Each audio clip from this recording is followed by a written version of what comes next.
আজকে আমরা trade for নেশনের তরফ থেকে অনেক কিছু শিখব। তো আজকের ক্লাসটা স্টার্ট করার আগে ট্রেড ফর নেশনের সমস্ত সদস্যকে, সমস্ত অ্যাডমিনদেরকে আমার তরফ থেকে অনেক অনেক শুভেচ্ছা, অনেক অভিনন্দন। ট্রেড ফর নেশন এমন একটা সংস্থা যারা প্রপার গাইড করে ট্রেনিং এর জন্য এবং প্রপার গাইডেন্সের সাথে প্রপারলি কিভাবে একটা ইনকাম জেনারেট করা যায় আফটার রেগুলার জব বা আফটার রেগুলার বিজনেস, কিভাবে এক্সট্রা একটা ইনকাম জেনারেট করা যায়, কিভাবে শেখা যায় এই জিনিসটাকে। এবং সেটা আমার মনে হয় একমাত্র সঠিক জানা হচ্ছে ট্রেড ফর নেশন। আজকের ক্লাস আমি শুরু করি এবং আমি বারবার বলছি, আবারও বলছি, ট্রেড ফর নেশনের সমস্ত অ্যাডমিনদের অনেক অনেক ধন্যবাদ। আজকের ক্লাসটা মার্কেট নিয়ে, মার্কেটের সাধারণ ধারণাগুলি নিয়ে। মার্কেট কি জিনিস? দেখুন আমরা যে হাটে বাজারে এসব জায়গায় যাই, ধরুন কোনো একটা গ্রামে হাট বসেছে বা আমরা কোনো একটা মার্কেটে গিয়েছি, এখানে দেখবেন আপনি গেলে অনেক ধরনের ব্যক্তি দেখতে পান। কোনো ব্যক্তি দেখবেন যারা অনেক বেশি অ্যামাউন্ট নিয়ে বসে আছে, জামা কাপড়ই হোক, ফলমূল হোক, সবজি হোক, বিশাল একটা অ্যামাউন্ট নিয়ে বসে আছে এবং তাদের দোকানে 4-5 জন কর্মচারী কাজ করছে এবং তাদের এদিক ওদিক দেখার সময় নেই। তারা কিন্তু একটা রুলস রেগুলেশন মেনটেন করে চলছে। জাস্ট লোকে যাচ্ছে, কতটা কি লাগবে বলছে, ফটাফট সবাই মিলে দিচ্ছে, একজন টাকা কালেকশন করছে এবং তারা নিজেদের একটা রুলস মেনটেন করে চলছে এবং তারা জানে কিভাবে ব্যবসা করতে হয় এবং তারা কিন্তু প্রতিনিয়ত টাকা উপার্জন করতেই আছে। মার্কেটে বা হাটে বাজারে আরো এক ধরনের কমিউনিটি আপনি দেখতে পাবেন। দেখবেন যে এইখানে কিছু কিছু ব্যক্তি রয়েছেন যারা বাজারে ধরুন একটু ছোট ব্যবসায়ী, তারা ধরুন রাস্তা দিয়ে যাচ্ছে, অল্প অল্প কোনো জিনিস নিয়ে বসেছে এবং তারা আপনাকে বলছে দাদা নিয়ে যান, দাদা নিয়ে যান। তো তারাও কিন্তু অল্প করলেও হয়তো সারাদিনে যদি 500 টাকা বিক্রি হয়, তার মধ্যেও কিন্তু 100-200 টাকা লাভ করে। তারপরেও আরো কিছু দল রয়েছে, তারা দেখবেন বাজারে বা হাটে ঢোকার রাস্তাতে ছোট ছোট একটু সামান্য জিনিস নিয়ে বসে আছে, তার টোটাল পুঁজিটাই হয়তো 200-100 টাকা, কিন্তু তার মধ্যেও তারা কিন্তু 20-25 টাকা, 30 টাকা, 50 টাকা লাভ করে। বিক্রেতাদের গল্প কিন্তু আমি বললাম, এখন কিন্তু ক্রেতার গল্প আমি বলিনি। ক্রেতার গল্প কি? ক্রেতার গল্প হচ্ছে এবার ক্রেতা। এবার যখন ক্রেতা বাজারে ঢুকছে, ক্রেতার গল্প হচ্ছে আপনি জিনিসটা কিনবেন কোত্থেকে। ঠিক আছে, বড় দোকানে চলে গেলাম, বড় দোকানে টাকা দিয়ে দিলাম। আমি জানি যে বড় দোকানে আমাকে ঠিক নিজের মতো করে দিয়ে দেবে, ব্যাগ দিয়ে দিলাম যে এই জিনিসগুলো আমার লাগবে, ঠিক দিয়ে দিলাম, নিয়ে চলে গেলাম। এবার যাদের ছোট দোকানদারকে জিজ্ঞেস করতে হবে, দাদা কত করে? 20 টাকা কেজি। না বাজারে তারা 15 টাকা করে বিক্রি করছে। এই 15-20, 18-17 এরকম আপনাদের দরদাম চলছে, হতে হতে হতে হতে একটা না একটা জায়গায় ফিক্স হলো। আর যারা আরো ছোট ব্যবসাদার, মানে যারা ছোট একদম, যারা রাস্তার ধারে বসেছিল, তাদের কাছে এই 10 টাকা দিবি, আমি কিন্তু জানি 20 টাকার জিনিস, এবার 10 টাকায় চাইছি। তো ক্রেতাদের কিন্তু এরকম মেজাজ। বাজারে, হাটে বলুন, বাজারে বলুন, যেখানে হোক, বাজারে তাহলে একজন তো আপনাকে বিক্রি করছে আর একজন কিনছে, তো এদের মধ্যে কেউ তো লাভ আর কেউ তো লসে থাকবে। দুজনেই তো লাভ করবে এরকম ব্যাপার নয়, তো লাভটা অন্যরকম হতে পারে। যেরকম দেখুন ক্রেতা, খুব ভালো করে শুনবেন আমার কথাটা, যখন ক্রেতা বাজারে বড় দোকানে গিয়ে কিনছে, তখন কিন্তু ও জানে আজকে আমি 500 কি 1000 টাকার জিনিস আমি নেব, আমি লিস্ট করে দিয়েছি, ওই দামে জিনিস আসবে। আমি এটাও জানি যে এটা আমি হয়তো বেশি দামে কিনছি, কিন্তু আমি জানি যে আমি সঠিকটাই কিনছি। আমি জানি যে আমাদের পাড়ার দোকানের থেকে এখানকার দাম বেশি। আমি হয়তো পাড়াতে এই দামে আটা পেলেও এখানে কিন্তু এর থেকে 5 টাকা কম দামে আটা পাচ্ছি, এবং এটা আমার পক্ষে লাভজনক।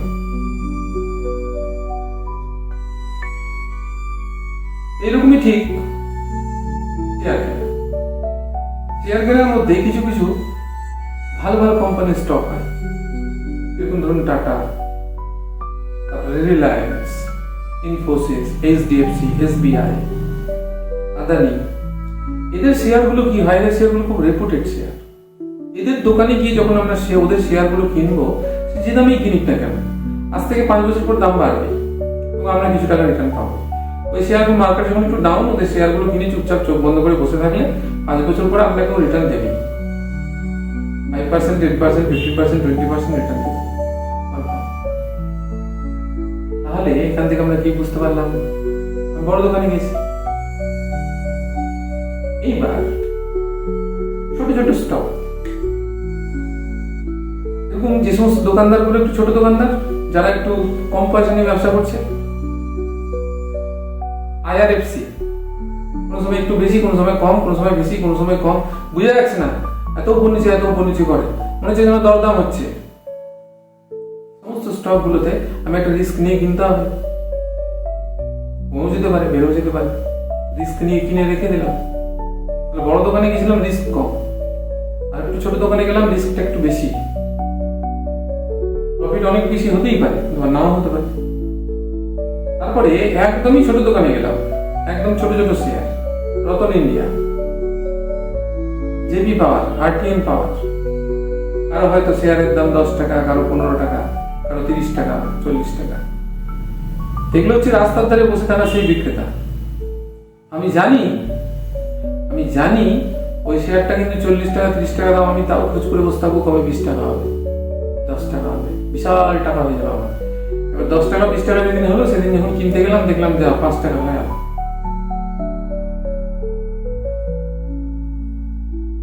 মার্কেট ঠিক অনেকটাই। এদের মধ্যেও মার্কেটে একটা যারা থাকবে, দেখুন মার্কেটে অনেক রকমের লোক বসে। সেখানে দেখবেন কিছু কিছু লোক মার্কেটে একটা ফাটকা দাম ফেলে। ঠিক আছে, ধরে নিন কোনো একজন বাজার চলছে, বাজার চলাকালীন একজন কেউ বড় ট্রাক নিয়ে ঢুকে গেল, ট্রাক নিয়ে বললো মার্কেটে যেখানে আলু 20 টাকা চলছে, হঠাৎ করে উনি হাটে বা বাজারে 10 বস্তা আলু ফেলে দিয়ে বললেন 5 কেজি, যেখানে আলুর দাম চলছে প্রতি কেজি ধরুন 15 টাকা, সেখানে উনি বলছেন 5 কেজি আমি 50 টাকা করে দেবো, 5 কেজি আমি 40 টাকা করে দেবো, আরো কম 5 কেজি 35 টাকা দেবো।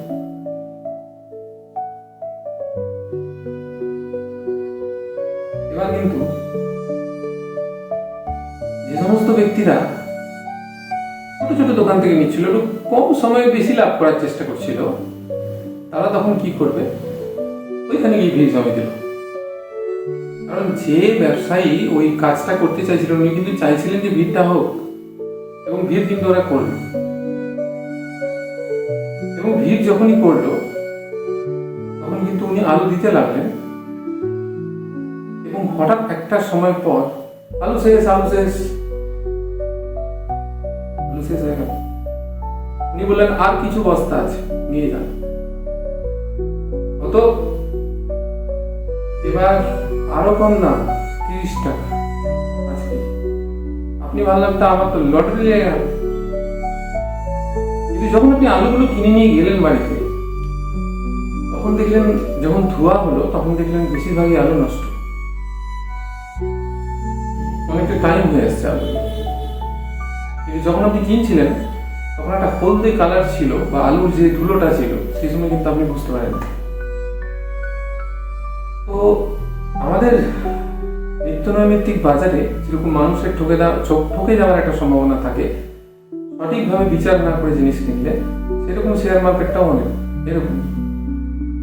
এখানে সঠিকভাবে যদি বিচার না করা হয়, তাহলে কিন্তু ঠকে যাওয়ার চান্স অনেক বেশি। কিন্তু সবসময় মনে রাখবেন, বাজারে বিক্রেতারা কিন্তু কোনোদিনও ঠকে না। থেকে বেশি ঠকে কিন্তু ক্রেতা। এরকম শেয়ার মার্কেটেই তাই, যারা বিক্রেতা তাদের ঠকার চান্স কিন্তু খুব কম, কিন্তু যারা ক্রেতা তাদের কিন্তু ঠকার চান্স বেশি। তো এক্ষেত্রে এই যে কনসেপ্ট আমি আপনাদেরকে বললাম, এই কনসেপ্টের উপর বেস করেই আমাদের আজকে শেয়ার মার্কেট শেখা, এবং আমাদের এই শেয়ার মার্কেটের টোটাল তথ্য আমি আপনাদেরকে বলবো। তাহলে শেয়ার মার্কেট শিখতে গেলে প্রথমে যে জিনিসটা আমাদের জানতে হবে সেটা হলো ইন্ডেক্স কি জিনিস। শেয়ার পরে আসে কেন না, আমাদের মনে হয়েছে যদি ইন্ডেক্স, অপশনস, ফিউচার্স এগুলো আমরা আগে থেকে না জানি, এগুলোর ভ্যালুস গুলো না জানি, এরা কিরকম করে কাজ করে সেটা যদি না জানি, তাহলে কিন্তু ডিরেক্টলি শেয়ারে যাওয়াটা ঠিক না। কারণ দেখুন, অনেকে বলে যে ইন্ডেক্স, অপশনস এগুলো খুব রিস্কি। ঠিক আছে, কিন্তু আমাকে আগে এগুলো জানতে হবে। কারণ ইন্ডেক্স কিভাবে ওঠানামা করে সেইটা যদি আমি হিসেব রাখি, তাহলে কিন্তু অপশন মানে আমাদের স্টকসটাও কিন্তু খুব ইজি হয়ে যায় আমাদের কাছে। তো যাই হোক, আমার কথাগুলো অনেকে বুঝতে না পারলেও যখন আমি দেখাবো তখন হয়তো বুঝতে পারবেন আমি কি বলতে চাইছি। চলুন দেখা যাক আমরা কিভাবে ইন্ডেক্সকে দেখি বা ইন্ডেক্স কাকে বলে। ভারতবর্ষের প্রথম সারির 50টি কোম্পানি, তাদেরকে নিয়ে একটা ইন্ডেক্স তৈরি হয়েছে। মানে ভারতবর্ষের বাজারের একটা মুখ তৈরি হয়েছে। সেই ইন্ডেক্সটার নাম কি? নিফটি 50। নিফটি 50 মানে বুঝতে পারছি এর মধ্যে 50টি কোম্পানি রয়েছে, কিন্তু 50টি কোন কোম্পানি? যারা প্রথম সারির 50টি কোম্পানি, যাদের পারফরমেন্স খুব ভালো, এরকম ধরনের 50টি কোম্পানি। তাহলে 50টি কোম্পানি কি সেম থেকে যাবে? না, 50টি কোম্পানি তার পারফরমেন্স অনুযায়ী নিজেদের রিপ্লেস করতে থাকে। মানে আমি যখনই নিফটি 50 দেখবো তখনই মনে রাখবেন সেই নিফটি 50-র মধ্যে যতগুলো কোম্পানি দেখাচ্ছে সেই কোম্পানি হচ্ছে আমাদের ভারতবর্ষের মধ্যে সব থেকে ভালো পারফর্ম করা 50টি কোম্পানি। যদি কোনো কোম্পানি পারফর্ম খারাপ করে তাহলে 50 থেকে আউট হয়ে যায়, তারপরে যে ভালো পারফর্ম করছে সে চলে আসে। এটা হলো নিফটি 50। তাহলে নিফটি 50-র মধ্যে যে কোম্পানিগুলো থাকে সেই কোম্পানিগুলোকে চেক করলে আমি বুঝতে পারবো প্রত্যেকটি কিন্তু ভালো মানের কোম্পানি। তাহলে একটু মাথা লাগান তো, যদি নিফটি 50 নিজের কোম্পানিগুলোকে কনস্ট্যান্ট রাখতো, মানে স্থির রাখতো, ওই 50টা কোম্পানিকেই যদি ধরে রাখতো, তাহলে কিন্তু কোম্পানি পড়ে যাচ্ছে, নিফটি 50ও পড়ে যেত। কোম্পানি উঠছে, নিফটি 50 উঠতো, কিন্তু এরকম হয় না। দেখবেন অনেক ক্ষেত্রে কোম্পানি উঠে যাচ্ছে, কোম্পানি পড়ে যাচ্ছে, কিন্তু নিফটি 50 উঠে যাচ্ছে, এরকম হয়। ভালো ভালো কোম্পানি পড়ে যাচ্ছে, নিফটি 50 উঠে যাচ্ছে, এরকম হয়। কারণ কি? কারণটা হলো যে নিফটি 50 কিন্তু পড়ে যাওয়া কোম্পানির হিসাব নেয় না। নিফটি 50 সবসময় উঠে যাওয়া কোম্পানির হিসাব নেয়। যেগুলো কোম্পানি ভালো পারফর্ম ও নিজের কাছে নিয়ে নিল, ওই কোম্পানিগুলো নিয়ে হয়ে গেল নিফটি 50 হিসেব। মানে কোম্পানি ডাউন ট্রেন্ড দেখালেও নিফটি 50 নাও দেখাতে পারে। কিন্তু যদি নিফটি 50 ডাউন ট্রেন্ড দেখায় তাহলে সব কোম্পানি ডাউন ট্রেন্ড দেখাবে। তার কারণ কি? কারণ বেস্ট কোম্পানিগুলো নিয়ে নিফটি 50। তাহলে যেগুলো কোম্পানি ডাউন, বাকি তো কোম্পানি উপরে উঠছে, তাহলে নিফটি 50 উপরে উঠবে। কারণ নিফটি তো ভালোগুলোকে নিজের মধ্যে নিয়ে নিয়েছে, খারাপগুলোকে ফেলে দিল। আবার পরের দিন অন্য কোম্পানি উপরের দিকে উঠছে, খারাপগুলো ফেলে দিল, ভালোগুলো নিয়ে নিল, তার মানে নিফটি 50 উপরের দিকে উঠবে। বুঝা গেল? কিন্তু নিফটি 50 যদি নিচের দিকে নামে তার মানে কি? ওর ভালোয়েস্ট কোম্পানি, বেস্ট কোম্পানি এগুলো কিন্তু নিচের দিকে নামছে। এই কারণে যেন নিফটি 50 নিচের দিকে নামছে। তাহলে নিফটি 50 বা ইন্ডেক্স এটাকে আমাদেরকে জানতে হবে। আমি একটা ইন্ডেক্সের কথা বলছি উদাহরণস্বরূপ, আপনাদেরকে বোঝাবো, এর পরবর্তীতে আপনারা আরো ইন্ডেক্স সম্বন্ধে জানতে পারবেন। তাহলে নিফটি 50 এরকম ধরনের ব্যাপার। মানে এই নিফটি 50 কে দেখে কিন্তু আমরা অনেক কিছু বুঝতে পারবো। নিফটি 50 কোম্পানিগুলো দেখে কিন্তু আমরা অনেক কিছু বুঝতে পারবো যে হালচাল কি। তাহলে নিফটি 50 যখন আমরা খুলবো তখন নিফটি 50 কে কিন্তু অনেক রকম ভাবে আমরা দেখতে পাই। যেরকম ধরুন আমরা নিজেদের একটা ট্রেডিং অ্যাকাউন্ট খুললাম, এঞ্জেলে খুলতে পারি, জিরোদায় খুলতে পারি, এবং সেখানকার মধ্যে দেখবেন আপনাকে নিফটি 50 দেওয়া হবে। নিফটি 50 দেখার পর আমরা দেখবেন নিফটি 50 চার্ট দেখবো। স্যার চার্টের মধ্যে আমরা কি দেখতে পাই?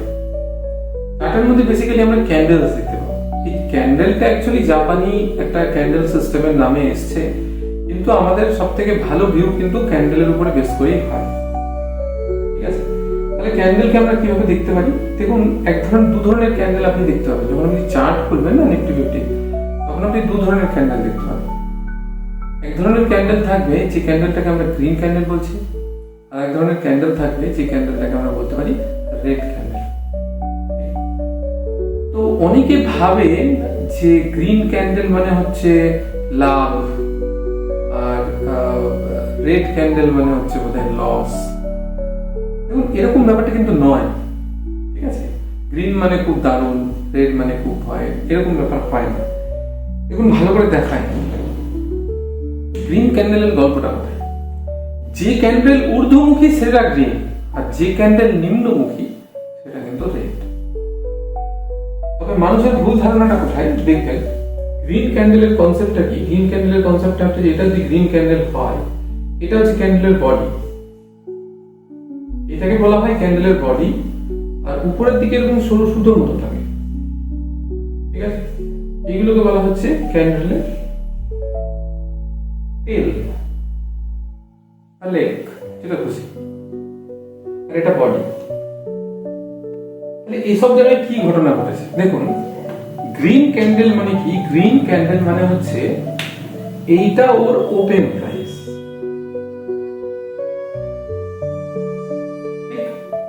আর গ্রিন ক্যান্ডেল মানে হচ্ছে এইটা ওর ক্লোজ প্রাইস।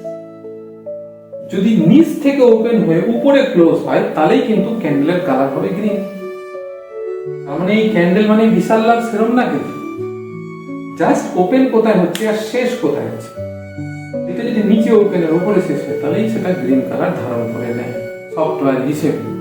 তার মানে এই ক্যান্ডেলটা লাভজনক এরকম ব্যাপার নয়। এটা এই জন্য গ্রিন কালার ধারণ করে, নিচে কিনলে উপরে বেচবে তাহলে বেশি লাভ হবে, এই কনসেপ্টে গ্রিন। তাহলে লেজগুলোর ধারণা কি?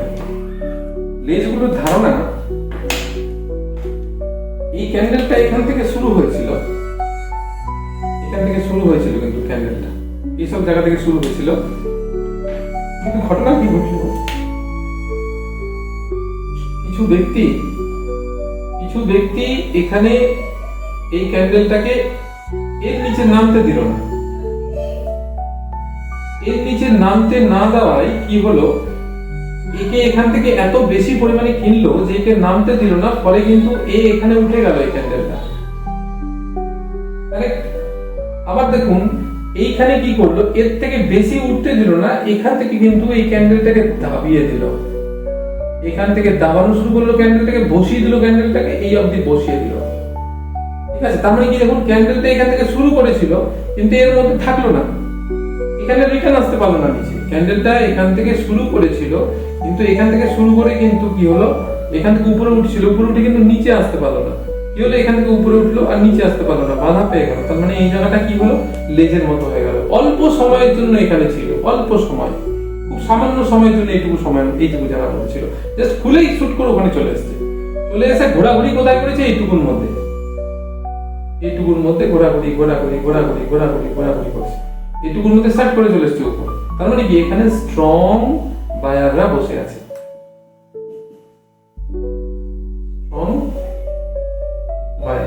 স্ট্রং বায়াররা বসে থাকার কারণে কি হয়েছে, টুক করে কিন্তু এরা উপরে চলে এসেছে। তারপরে কিন্তু আর নিচে যেতে দেয়নি, বাধা দিয়ে দিয়েছে। সেই কারণে যেহেতু খুব তাড়াতাড়ি চলে এসেছে, সেই জন্য কি হয়ে গেছে, বডি আর হতে পারেনি, লেজ হয়ে গেছে।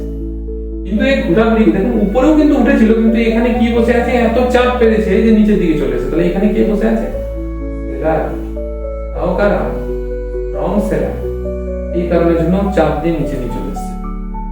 এখানে স্ট্রং বায়ার এই প্রেসার দিয়ে উপরে উঠে নিয়ে চলে এসেছে। তার মানে এই ক্যান্ডেলের মধ্যে যে প্রাইস, সে শুধু এইটুকুর মধ্যে ঘোরাঘুরি করেছে, কিন্তু এখানে শুরু হয়েছিল আর শেষ কোথায় হয়েছে, এখানের মধ্যে ঘোরাঘুরি করতে করতে হঠাৎ ধরেন এখানে গিয়ে শেষ হয়ে গেছে।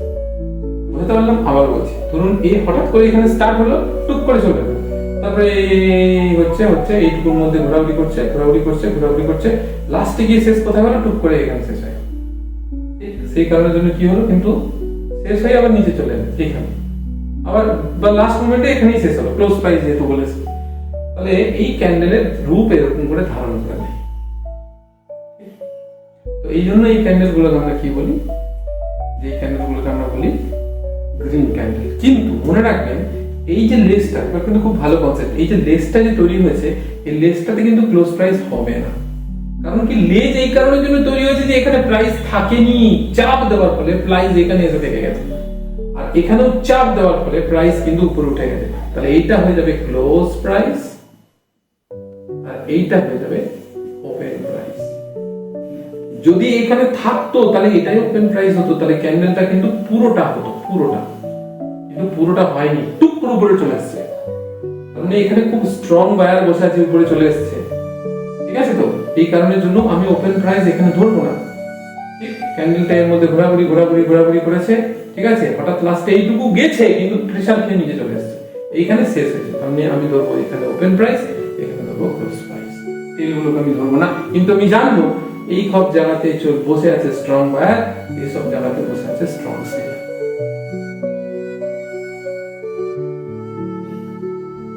এটা হচ্ছে গ্রিন ক্যান্ডেলের রহস্য।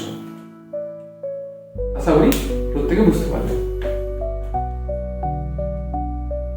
এবার আমরা দেখব রেড ক্যান্ডেলের রহস্য। দেখুন রেড ক্যান্ডেল কি হবে। রেড ক্যান্ডেলের ক্ষেত্রেও সেম ক্যান্ডেলের আমি একটা ডায়াগ্রাম দেখাচ্ছি। সেম ক্যান্ডেলের ডায়াগ্রাম দেখালো, এই ক্যান্ডেলটাও ঠিক তাই, এই ক্যান্ডেলটাও তাই। কিন্তু এই ক্যান্ডেলের ক্ষেত্রে কি হয়েছে, এটা রেড ক্যান্ডেল ভাবছেন লস এরকম ব্যাপার নয়। ধরুন এখান থেকে শুরু হয়েছিল প্রাইসটা, ওই যে গ্রিন ক্যান্ডেল উপরে গিয়ে এখানে গিয়ে শেষ হয়ে গেল। এই ক্যান্ডেলটা উপরে উঠছিল, উপরে উঠতে গিয়ে এত প্রেসার খেয়েছে নিচে, টুক করে এখানে চলে আসছে, ঠিক? তাহলে এই ক্যান্ডেলের ক্ষেত্রে এটা হয়ে গেল ওপেন প্রাইস, এটার মধ্যে ঘোরাঘুরি করছে, এইটাকে ধরবো আমি ওপেন প্রাইস। কিন্তু লাস্টে কি হয়ে গেল, এই ক্যান্ডেলটা এরকম করতে করতে করতে করতে এরকম এইটুকুর মধ্যে ঘোরাঘুরি করতে করতে হঠাৎ টুক করে এখানে আসলো, কিন্তু এসে আবার এখানে চলে গেল। তার মানে কি এখানে যেহেতু স্ট্রং বায়ার বসে আছে, এখানে স্ট্রং সেলার বসে আছে, তাহলে একই পজিশন। কিন্তু এখানে আগে গ্রিন ক্যান্ডেলও বায়ার বসছিল, এখানে সেলার বসছিল, রেড ক্যান্ডেলও কিন্তু এখানে স্ট্রং বায়ার বসে আছে, স্ট্রং সেলার বসে আছে। কিন্তু রেড ক্যান্ডেল ফর্ম হলো কেন? কারণ ওই যে গ্রিন ক্যান্ডেলটা এখানে ফর্ম হয়েছিল, গ্রিন ক্যান্ডেলটা এখানে ফর্ম হয়েছিল, ঠিক? কারণ প্রাইস ছিল নিচে, ওপেন প্রাইস, ওপেন প্রাইস থেকে কি হলো, উপরে উঠে গেল, এইটুকুর মধ্যে ঘোরাঘুরি করলো, এখানে এসে শেষ হলো প্রাইস, তাই এটা ক্লোজ প্রাইস।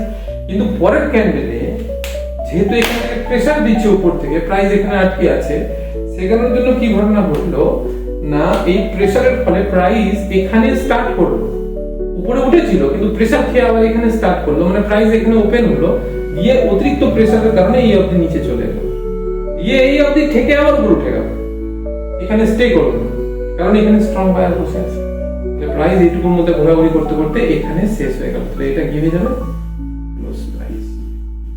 তাহলে দেখুন উল্টো, এটা ছিল হচ্ছে আপনার ওপেন প্রাইস, এটা ক্লোজ প্রাইস, এখানে উল্টো, এটা ওপেন প্রাইস, এটা ক্লোজ প্রাইস। এই জন্যই ক্যান্ডেলটা কিন্তু লাল কালার হয়ে গেল। কিন্তু তার মানে এই নয় যে গ্রিন হলে প্রফিট আর রেড হলে লস। তার কারণ কি? তার কারণ আমি যদি এই সব পজিশনে ক্যান্ডেলে এন্ট্রি করি, তাহলে কিন্তু আমার এখানে আসবেই, আমার প্রাইস কিন্তু এইটুকুটা আমি পাবো। রেড ক্যান্ডেলও তাই, আমি যদি এসব জায়গায় এন্ট্রি করি তাহলে কিন্তু প্রাইস উপর নিচে করছে, তাহলে আমি এসব জায়গায় পেতেই পারি। রেড ক্যান্ডেল মানে লস এরকম না। কিন্তু আলটিমেটলি গ্রিন ক্যান্ডেলে কি হয়, গ্রিন ক্যান্ডেলের ক্ষেত্রে দেখুন এখানে আপনি কিনছেন, উপরের দিকে এসে প্রাইস ক্লোজ হচ্ছে, তার মানে যখনই প্রাইস নিচে নামছে এখানে কিনে নিলে আপনি উপরে এসে পাচ্ছেন প্রফিট। কিন্তু রেড ক্যান্ডেলের ক্ষেত্রে কি হচ্ছে, রেড ক্যান্ডেলের ক্ষেত্রে নিচের দিকে প্রাইস শেষ হবে, ঠিক আছে? তার মানে আপনি এখানে কিনলে এখানে আপনাকে প্রাইস শেষ হবে, সেল করতে হবে, তাহলে লস। এইভাবে মানুষ এটাকে প্রফিট ক্যান্ডেল, এটাকে লস ক্যান্ডেলও বলে। কিন্তু এই কনসেপ্ট সত্য না, সত্য কনসেপ্ট হচ্ছে আমি যেটা দেখালাম সেটা। তাহলে আমরা কি করব, এই সব জায়গাতে বাই করব, এখানে বাই করব, এখানে সেল করে দেবো, টাকা পেয়ে যাব। আর এই সব ক্যান্ডেলে কি করব, এই সব ক্যান্ডেল আমরা কি করব, এখানে আমরা সেল করে দেবো আর নিচে বাই করে দেবো। তাহলে কম পয়সায় বাই করে বেশি পয়সায় সেল, তার মানে প্রফিট। আর এখানেও তাই, বেশি পয়সায় সেল করে কম পয়সায় বাই, তাহলে প্রফিট, ঠিক আছে? কিন্তু আমি একটা মার্কেটের আপনাদেরকে স্ট্র্যাটেজি বললাম যে একটা মার্কেটের মধ্যে ঢুকলে লাভে সবসময় কে থাকবে, লাভে সবসময় যারা মার্কেটের ভিতরে জিনিস বিক্রি করতে এসছে তারাই থাকে। তার মানে আমার ক্ষেত্রে এই ক্যান্ডেলটা কিন্তু লাভজনক বেশি, কারণ আমি সেল করব, তাতে কিন্তু আমার প্রফিট অত্যন্ত স্ট্রিক্ট প্রফিট হবে, কনফার্ম প্রফিট হবে এবং রেগুলার প্রফিট হবে, যেটা কিন্তু এই ক্যান্ডেলের ভরসা অনেক কম। এবার আমরা শিখবো সাপোর্ট আর রেজিস্ট্যান্স কাকে বলে। দেখুন ধরে নিই যে নিফটি 50 তে আমাদের সাপোর্ট আর রেজিস্ট্যান্স কিভাবে তৈরি হচ্ছে। ধরুন নিফটি 50 আজকের রেটে নিফটি 50 তে এরকম কিছু ক্যান্ডেল তৈরি হচ্ছে। আমি আপনাদেরকে ছবি এঁকে কিছু ক্যান্ডেল বোঝাই। যদি ছবি এঁকে ক্যান্ডেলগুলো বোঝাতে পারি, আমি যে ক্যান্ডেলগুলো বোঝাচ্ছি সেগুলো হচ্ছে ডে ক্যান্ডেল। প্রতিদিন এরকম ক্যান্ডেল তৈরি হচ্ছে। একটু লক্ষ্য করে ভালো করে দেখবেন আমি যে ছবিগুলো আঁকার চেষ্টা করছি। প্রতিদিন এরকম ক্যান্ডেল তৈরি হয়েছে।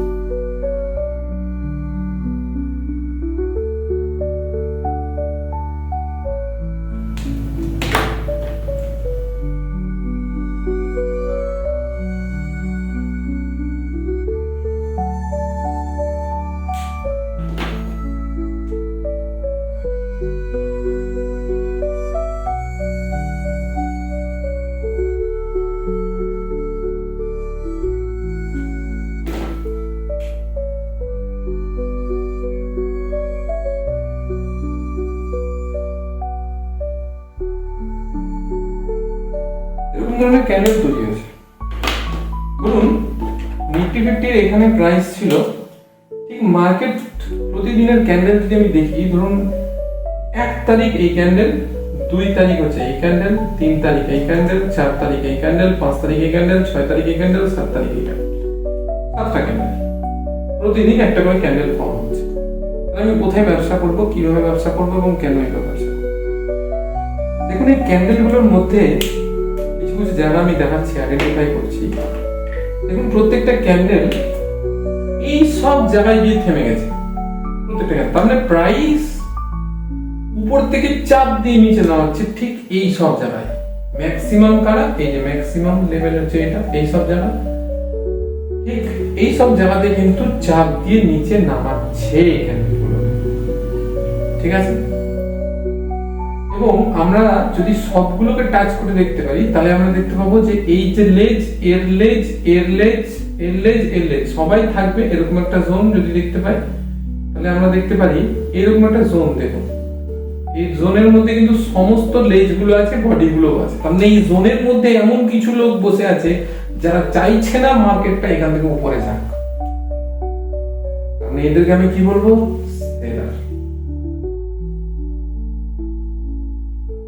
আবার দেখুন এমন একটা পজিশন রয়েছে যে পজিশন থেকে মার্কেট কিন্তু আবার নিচে আর যাচ্ছে না, ওখান থেকে উপরে উঠে চলে যাচ্ছে।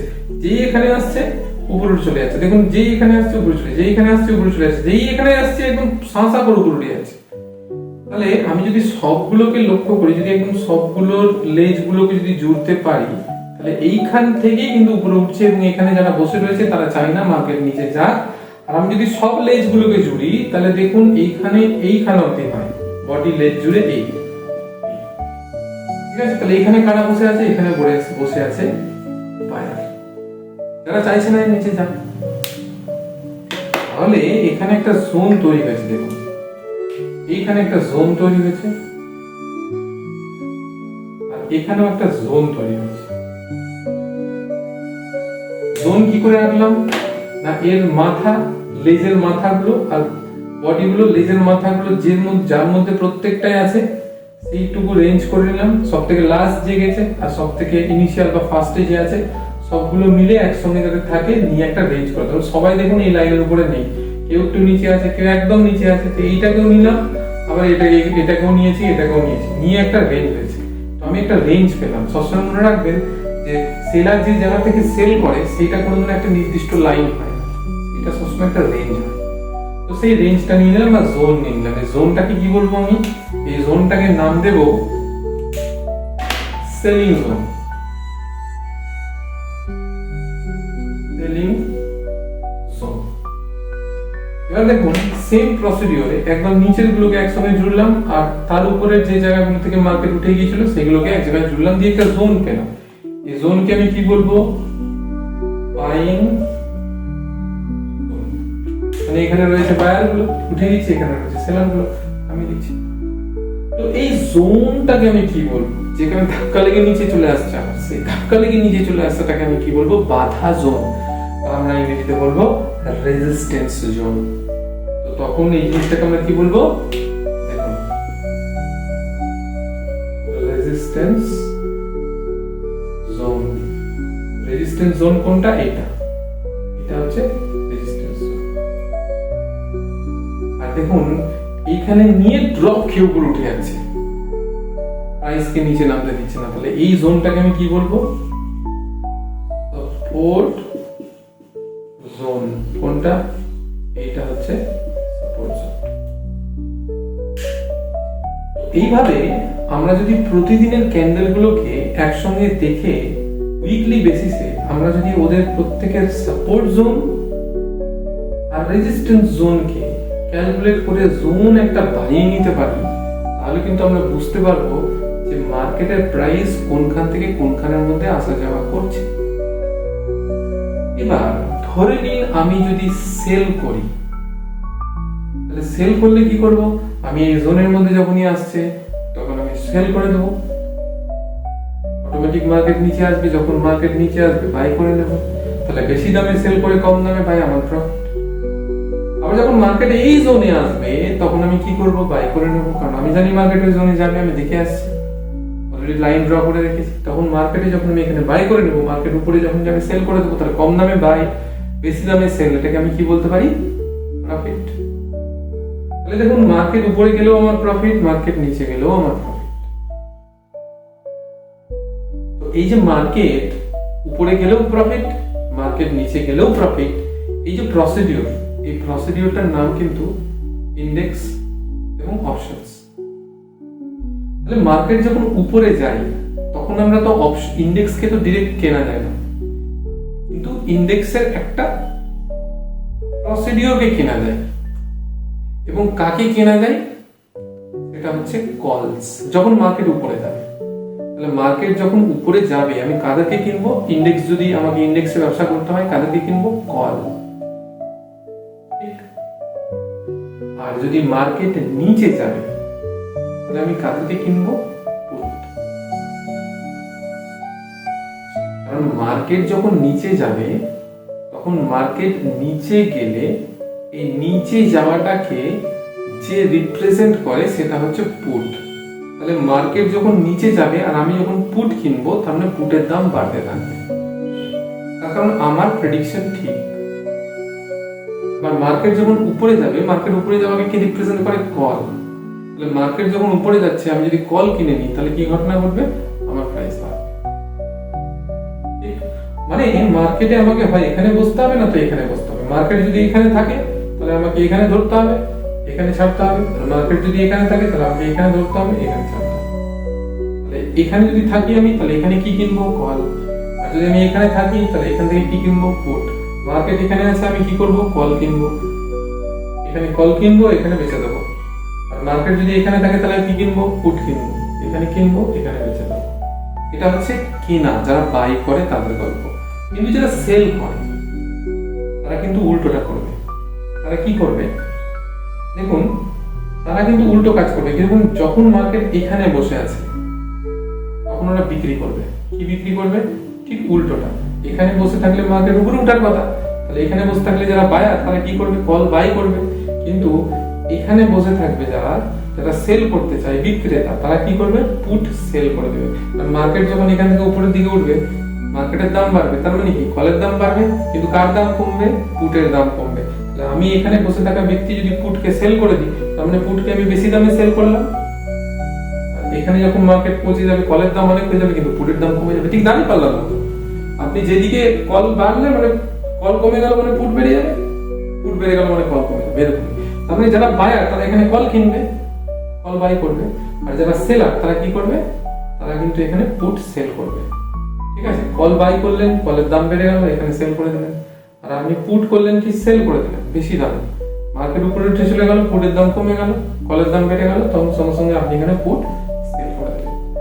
এই হলো প্রসিডিউর। আচ্ছা, আবার একটা জিনিস বলি, মার্কেট যখন এখানে বসে আছে, মার্কেট যখন নিচে নামবে, আপনি জানেন এটা রেজিস্ট্যান্স জোন, মার্কেট এখান থেকে নিচে নামবে। তো রেজিস্ট্যান্স জোনে মার্কেট যখন এখানে বসে আছে আপনি কি করবেন, পুট বাই করবেন। ঠিক আছে, তাহলে আমি কি বললাম, পুট আর কল একটা দাঁড়িয়ে পাল্লার মতো। পুট যেই বাই করলেন তার মানে কি, মার্কেট নিচে নামবে, পুটের ভ্যালু বাড়বে। তাহলে পুটের ভ্যালু বেড়ে গেল, তার মানে কি, কলের ভ্যালু কমলো। তাহলে আপনি যখন পুট বাই করলেন, মার্কেট নিচে নামবে, তখন পুটের ভ্যালু বেড়ে যাবে, মানে কম দামে পুট কিনে বেশি দামে পুট বিক্রি করতে পারবেন আপনি, আপনার প্রফিট হবে। কিন্তু যারা সেলার তারা কি করবে, এখানে যখন বসে আছে তার মানে কলের দাম বেশি আছে, তারা কল সেল করে দেবে।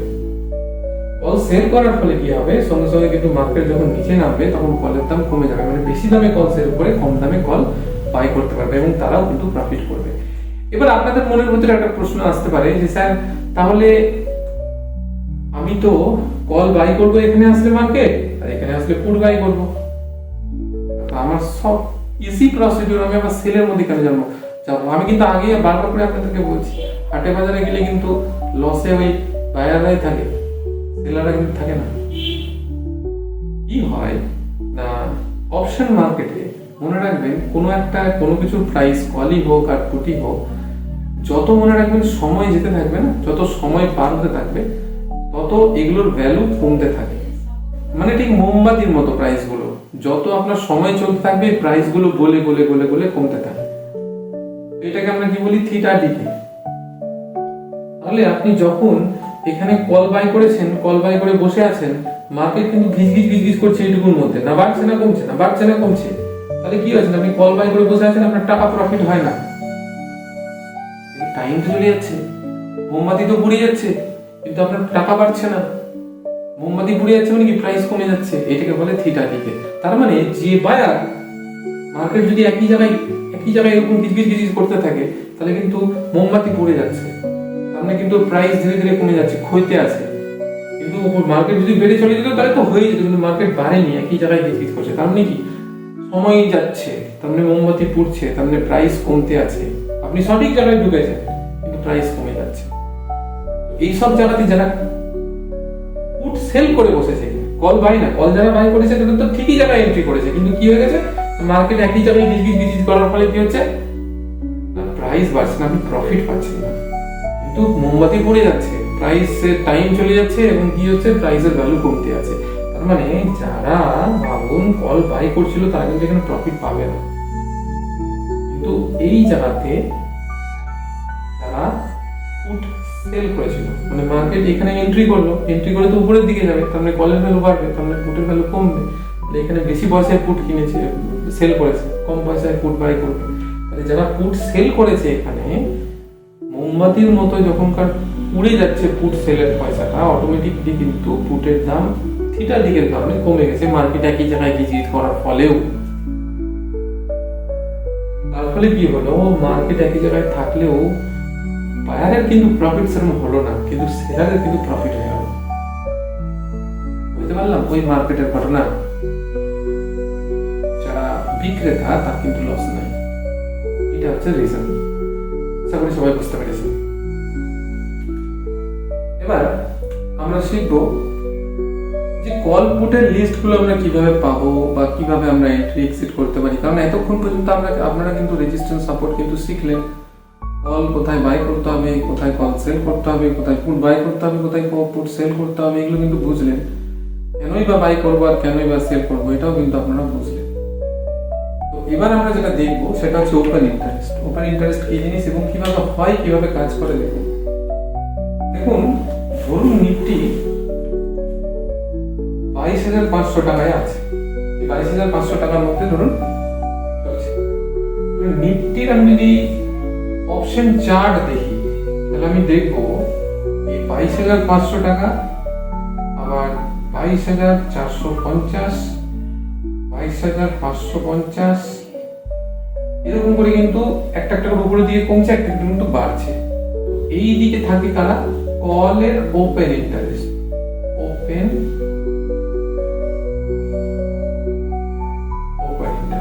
এদিকে থাকে কারা, এদিকে থাকে পুটের ওপেন ইন্টারেস্ট। তো এখানে ওপেন ইন্টারেস্ট কাকে বলে? ওপেন ইন্টারেস্ট মানে হচ্ছে, ধরুন এখানে 22,450-এ এখানে একটি কলের দাম 310 টাকা। মার্কেট কোথায় আছে? মার্কেট কিন্তু ধরুন এই সব জায়গায় আছে, 22,500-তে আছে। তাহলে যত নিচের দিকে আছে তত কিন্তু দাম বাড়ছে, তাহলে বাই কলের দাম, ঠিক আছে, মানে আপনার 500-তে আছে তো তার 450-এর অনেক আগে আছে, তাহলে 450 অনেক সিকিওর, এই জন্য 450-এর কলের দাম বেশি।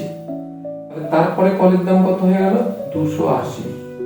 মার্কেট 22,500-তে আছে, মার্কেট ওর থেকে একটু কম সিকিওর, নিচেও নামতে পারে আবার উপরেও যেতে পারে, সেই কারণে কলের দাম একটু কমে গেল। আবার দেখুন 22,550-এ মার্কেট কিন্তু যায়নি, তার মানে একটু রিস্কি, নাও যেতে পারে আবার যেতেও পারে, সেই কারণে এর দাম কত হয়ে গেল? 230 টাকা। তাহলে এইভাবে কলের ক্ষেত্রে যত মার্কেটকে আমি ডিপে যাব 450, 400, অত দূর, অনেক দূর, মার্কেট অত নিচে যাবেই না, সেগুলোর ক্ষেত্রে আরো দাম বাড়তে থাকে কলের। তার মানে যদি ধরুন আমি 230 টাকা একটা কল কিনে ফেলি, তাহলে মার্কেট যদি কোনো কারণে বেড়ে যায়, এই দাগটা, মার্কেটের দাগটা যদি 22,550 চলে আসে, তাহলে এটা কি হয়ে যাবে? 280-র মতো রেট এটারও হয়ে যাবে, তাহলে আমার কত টাকা বেড়ে গেল? 50 টাকা বেড়ে গেল, প্রফিট হবে। এটা হচ্ছে প্রসিডিউর। এবার দেখুন পুটের ক্ষেত্রে, পুটের ক্ষেত্রে ঠিক ঘটনাটা উল্টো। এরকম পুটের ক্ষেত্রে যত নিচের দিকে আছে, যত উপরের দিকে, এটা পুটের ক্ষেত্রে কি, পুটের ক্ষেত্রে এদিকে যদি যায়, মানে 500-র নিচে যদি যায় তাহলে এগিয়ে যাওয়া, আর 500-র উপরে, 550-এর উপরে গেলে পিছিয়ে যাওয়া। তাহলে পুটের ক্ষেত্রে আমি যখন দেখবো তখন এর দাম কত হবে? 310। ঠিক, তার কারণ পুটের ক্ষেত্রে এ কিন্তু সেফ জোন, তার কারণ কি, মার্কেট এখানে তো আসেই নি, ঠিক আছে, এর উপরে তো যাচ্ছেই না, ঠিক, সেফ জোন। তাহলে কত হলো? 310 টাকা। মার্কেট এখানে আছে, তাহলে এর রেট কত হয়ে গেল? 280। আর মার্কেট কিন্তু এর উপর দিয়ে যায়নি, তাহলে এর রেট কত হয়ে গেল? 230। ঠিক, এর মতো উল্টো। তাহলে এবার ধরুন মার্কেট 500 থেকে কি হয়ে গেল না, 500 থেকে 450-এ চলে গেল, পিছিয়ে গেল, তাহলে পুটের দিকে গেল। ঠিক, তো মার্কেট যেই মুহূর্তে পিছিয়ে গেল, তাহলে এর রেট কত হয়ে গেল? এর রেট হয়ে যাবে তখন কিন্তু 230 থাকবে না, তখন হয়ে যাবে 280। এর রেট হয়ে যাবে যখন মার্কেট পিছিয়ে গেল। তাহলে যদি মার্কেট পিছিয়ে যায়, তাহলে 310-এর রেট কত হয়ে গেল? এখানে মার্কেট ছিল, এখানে চলে গেল, তাহলে 310-এর রেট কত হয়ে গেল? 280। তার মানে কলের দাম কমে গেল, আর 230 বেলা কত হয়ে গেল? 280। মানে পুটের দাম বেড়ে গেল। আবার এই মার্কেট যখন এগিয়ে গেল, তখন দেখেন 230-এর দাম কত হয়ে গেল? 280। ঠিক, এগিয়ে যাওয়া মানে 310-এর দাম কমে কত হয়ে গেল? 280। বুঝা যাচ্ছে? তাহলে মার্কেট এগানো মানে কল বাড়ছে, মার্কেট পেছানো মানে পুট বাড়ছে। মার্কেট এগানো মানে পুট কমছে, মার্কেট পেছানো মানে কল কমছে। এই চার্ট থেকে মোটামুটি আপনারা পরিষ্কার বুঝতে পারলেন যে আমি কি এক্সপ্লেন করলাম। খুব মন দিয়ে কিন্তু বারবার করে ভিডিওটাকে শুনবেন। এক্ষেত্রে ওপেন ইন্টারেস্ট কাকে বলে? ওপেন ইন্টারেস্ট হচ্ছে কোনো একজন ব্যক্তি, ধরুন কোনো সেলার কি করলো, উনি বুঝতে পেরেছেন মার্কেট উপরের দিকে যাবে, তাহলে মার্কেট উপরের দিকে গেলে আমি যদি সেলার হই, আমি কি করব? আমি সবসময় কোনো কিছু সেল করব। কি করব? আমি যদি সেলার হয় নিশ্চয়ই সেল করব। কি সেল করব? মার্কেট উপরের দিকে যাবে, তার মানে কম দামে আমি কাকে পাবো? মার্কেট যদি উপরের দিকে যায়, বেশি দামে কাকে পাবো? মার্কেট উপরের দিকে গেলে বেশি দামে আমি পুটকে পাবো, কারণ মার্কেট উপরের দিকে গেলে পুটের দাম কমবে, পুটের দাম যত কমবে আমার প্রফিট বেশি হবে। তাহলে আমি ভেবে নিয়েছি, আমি জানি মার্কেট উপরের দিকে যাবে, আমি তখন কি করলাম, এইখানে 22,500-তে আমি কি করলাম, পুটকে সেল করে দিলাম। ঠিক আছে, 280 টাকায় পুটকে সেল করে দিলাম। সত্যি সত্যি মার্কেট উপরে চলে এলো, সঙ্গে সঙ্গে 280টা কি হয়ে যাবে? মার্কেট যদি উপরে চলে যায়, আমি কি বললাম, 280টা কিন্তু মার্কেট উপরে চলে এলো, তাহলে 310টা হয়ে গেল 280, 280টা হয়ে গেল 230, তাহলে আমার 50 টাকা প্রফিট।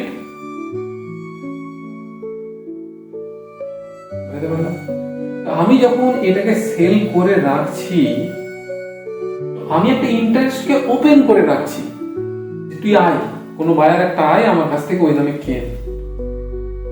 তারপরে যখন মার্কেট আবার উপরে চলে যাবে, তখন আবার আমি ওপেন করে রাখলাম, ঠিক আছে।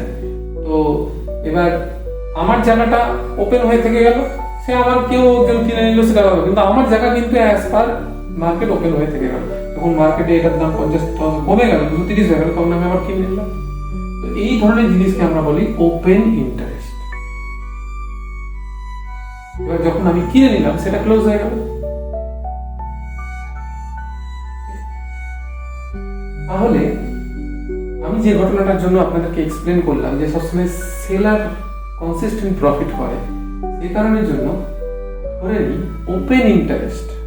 ওপেন ইন্টারেস্ট কি? ওপেন ইন্টারেস্ট আমি দেখতে পাচ্ছি যে পুটের দিকে ওপেন ইন্টারেস্ট দেখেন অনেক বেশি, আর কলের দিকে ওপেন ইন্টারেস্ট লো। ভালো করে বুঝুন, পুটের দিকে ওপেন ইন্টারেস্ট প্রচুর হাই, কলের দিকে ওপেন ইন্টারেস্ট লো। তাহলে এইখানে ওপেন ইন্টারেস্ট হাই মানে কি? প্রচুর সেলার এখানে জুড়েছে, এবং প্রথম কথা এরা জানে যে মার্কেট এরা পুটের দিকে হয়ে আছে কেন, তার মানে এরা জানে বেটা মার্কেট পিছনে যাবে না। এই জন্য অনেক ব্যক্তি মিলে এখানে বসেছে, তাদের কাছে ইনফরমেশন আছে, এখানে বোকাগুলো বসে আছে, এই জন্য এরা লো, এরা হাই। তার মানে মার্কেট কিন্তু পিছনে যাবে না, যেহেতু এটা লো এগুলোকে খাবে, তার মানে মার্কেট উপরের দিকে যাবে। তো সেই কারণের জন্যই এই যে টোটাল কলের ওপর interest, open interest of call আর ওপেন ইন্টারেস্ট অফ পুট, ঠিক আছে। তো এই যে ওপেন ইন্টারেস্ট যে দুটো থাকলো, এদের পুটের ওপেন ইন্টারেস্ট ডিভাইডেড বাই কলের ওপেন ইন্টারেস্ট, এদের যে অনুপাত বা রেশিও তাকে আমরা কি বলি? পুট কল রেশিও বা পিসিআর ভ্যালু। তাহলে পিসিআর ভ্যালু যখনই একের থেকে বেশি হবে, ঠিক আছে, একের থেকে যখনই বেশি হবে, তার কারণ কল কম পুট বেশি, তখনই বুঝতে পারবো কি মার্কেট উপরের দিকে ভাগবে, ঠিক আছে। আর যখনই একের থেকে কম হবে তখনই বুঝবো কিন্তু মার্কেট নিচের দিকে ভাগবে। তাহলে আমাদেরকে মার্কেটে যদি ব্যবসা করতে হয়, দেখুন মার্কেটটাকে তো যদি জুয়া হিসাবে নেওয়া যায় তাহলে তো কোনো কিছু ব্যাপার নাই, যে নিচে কিনে নিলাম উপরে বেশি নিলাম, এই ধরনের কনসেপ্টে অল্প অল্প করে টাকা দিচ্ছে, বেশি লাভ হয়ে যাচ্ছে, এরকম মার্কেটে ঠিক হয় না, ঠিক আছে। এই জন্য মার্কেটে বেশিরভাগ লোক কিন্তু পয়সা হারায়। যদি সঠিক কনসেপ্ট থাকে তাহলেই কিন্তু একমাত্র মার্কেটে কিন্তু টাকা উপার্জন করা যায়। কি করে? দেখুন, আমি যদি কোনো একটা কল বা পুট কিনতে চাই, ধরুন কলের দাম আছে 380 টাকা, তাহলে যদি লট 30টা থাকে তাহলে আমাকে কত টাকা দিতে হবে? 11,400 টাকা। 30টা লটের জন্য শুধুমাত্র প্রিমিয়াম, এটাকে আমরা বলি প্রিমিয়ামের ভ্যালু, যে 380 টাকা কলের ভ্যালু, সেটা যদি আমি কল কিনতে যাই তাহলে আমাকে টাকা কত দিতে হবে? 11,400 টাকা, শুধুমাত্র এক লট মানে 30টা যে আমি কিনতে চাই। কিন্তু যদি এই 380টাই কিন্তু সেম ভাবে, ধরুন পুটের দাম আছে 380 টাকা, তাহলে যখন মার্কেট উপরে যাবে অবশ্যই আমি 380 টাকা দিয়ে কিনবো, কল কিনবো, এটা 480 টাকা হওয়ার চান্স। আর আমি যদি 380 টাকায় পুট বিক্রি করি, ঠিক আছে, তাহলে পুটটা কি হয়ে যাবে? কমে যাবে। কমে গিয়ে কত হবে? পুটটা কমে গিয়ে হয়ে যাবে আপনার এখানে 380 থেকে 480 হয়ে যাবে, আমার লাভ হবে 100 টাকা। আর 380 থেকে কি হয়ে যাবে? কমে গিয়ে 280 হবে। সেক্ষেত্রে আমি যদি পুট বেচে ফেলি, তাহলে বেশি দামে বেচে কম দামে কিনবো, সেক্ষেত্রেও কিন্তু আমার 100 টাকা প্রফিট হবে। আগেই বলেছি আমি, এইটা যখন আমি বিক্রি করতে যাব 380, তখন কিন্তু আমার অনেক টাকা লাগবে। কারণ কি? আমাকে দিতে হবে এর প্রিমিয়াম প্রাইস এক লটে, প্লাস দিতে হবে হচ্ছে টোটাল যে 22,500তে যদি নিফটি থাকে, ঠিক আছে, সেই হিসাবে অনুপাতে আমি যদি প্রাইস হিসাব করি, প্রায় আমাকে দিতে হবে 1,94,000, অলমোস্ট 2 লাখ রুপিস, শুধুমাত্র একটা লট সেল করতে। সমস্ত প্রাইস ওরা ধরে নেয়, কিন্তু যখন বাই করতে যাবো তখন শুধুমাত্র প্রিমিয়াম প্রাইস দরকার। তার মানে বুঝতেই পারছেন এটা কিন্তু একটা টোপ।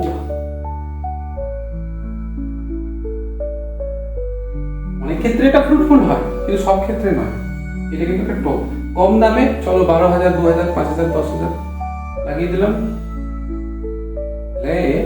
যে ব্যক্তি এই টাকা দিয়ে ইনভেস্ট করেছে সে এই খেলাটাতে জিতবে, না যে ব্যক্তি এরকম টাকা ইনভেস্ট করে বসে আছে, হাজার হাজার লট বিক্রি করে বসে আছে, সেই জিতবে? মার্কেটের রেভিনিউ কোত্থেকে আসবে, কোত্থেকে সব থেকে বেশি আসবে, কাদের হাতে ক্ষমতা বেশি, কাদের হাতে টাকা বেশি?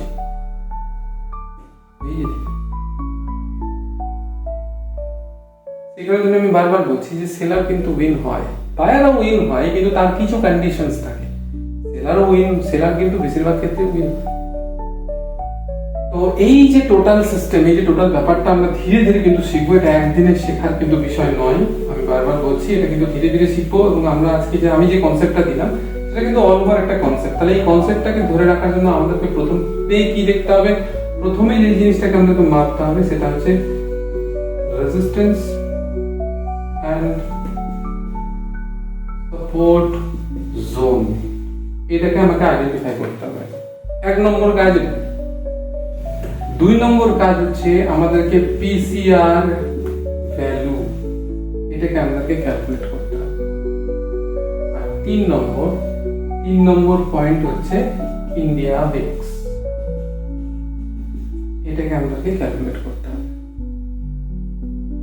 যদি আমরা এই রেজিস্ট্যান্স এবং সাপোর্ট জোনটাকে আমরা ক্যালকুলেট করতে পারি এবং সেই হিসাবে পিসিআর ভ্যালুটাকে আমরা ক্যালকুলেট করতে পারি এবং সেটার উপর বেস করে রেজিস্ট্যান্স জোন কত কি আছে বা সাপোর্ট জোন কত কি আছে সেটা যদি আমি দেখতে পারি, ইন্ডিয়া ভিক্সের ক্যালকুলেশন হিসাবে যদি আমরা নেক্সট দিন কতটা মার্কেট উপরে নিচে হতে পারে তার ক্যালকুলেশন করতে পারি, তাহলে কিন্তু আমাদের কাছে চোখের সামনে সিনারিওটা খুব সহজ হয়ে যায়। পরের দিন আমাকে কি করতে হবে, এবং এর জন্য একটা ডায়েরি মেনটেন করতে হবে। ডায়েরি মেনটেন করে রেগুলার হোমওয়ার্ক করতে হবে, রেগুলার হোমওয়ার্ক করে পরের দিন মাঠে নামতে হবে। আশা করি পরের দিন মাঠে নেমে আপনার কাছে আপনি বাই করুন বা সেলই করুন, সেল করলে হয়তো প্রফিটটা কনসিস্টেন্ট, বাই করলে হলে অনেকটা রিস্ক থেকে যায়, কিন্তু আলটিমেটলি 2-4 হাজার, 5,000, 10,000 it is not a factor. তাহলে এই প্রসিডিউরটা কি? এই প্রসিডিউরটা আমরা পাবো হচ্ছে আমাদের নেক্সট ভিডিওতে, কি প্রসিডিউরে আমাদেরকে হোমওয়ার্ক করতে হবে ডায়েরিতে। তবে আজকের মতো এই অবধি। আপনাদের সকলের শুভ দিন শুভ হোক। আবার দেখা হচ্ছে পরের ভিডিওয়।